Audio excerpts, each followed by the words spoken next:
Kevin Sabet is the founder of Smart Approaches to Marijuana Advocacy Group. He's also the author of the book, One Nation Under the Influence. Kevin, great to have you on the show. So when did this all start? When did you realize there was this appetite building in some places to make cannabis illegal again? Well, thanks for having me on, Elizabeth. Really big fan of yours, and your story is so valuable. And actually, the intro to this couldn't have been better.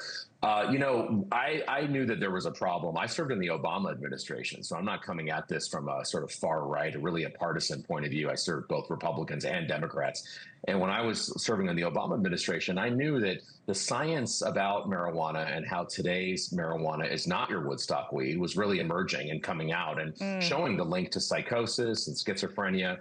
And when they legalized marijuana in Colorado, Patrick Kennedy, Ted Kennedy's son, called me and said, this is going to be really bad. This is going to be a new big tobacco type industry that relies on addiction for profit.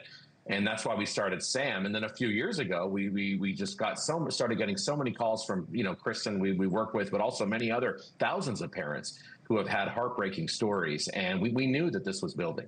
Yeah, I don't understand why this is a surprise to so many people. We've heard for many, many years marijuana is a gateway drug, and everybody laughed it off.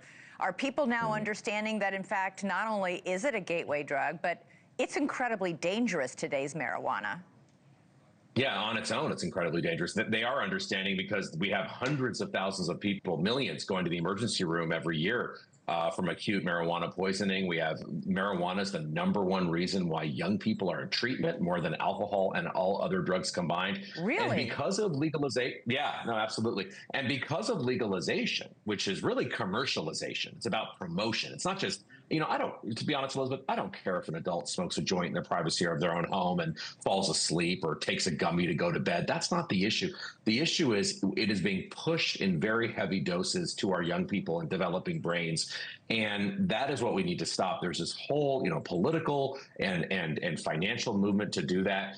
And so, so we're beginning to see this backlash in a lot of these states that have actually realized, hey, we tried it. It hasn't gotten rid of the underground market. It hasn't reduced youth use. It's increased use. And drug dealers are more than ever.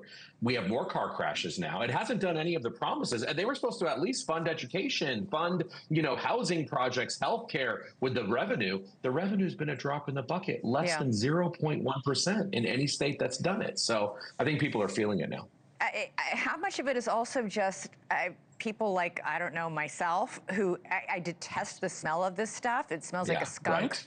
And I really resent that 90% of the time that I'm walking around the city in which I live, that I have to breathe that in. I hate it.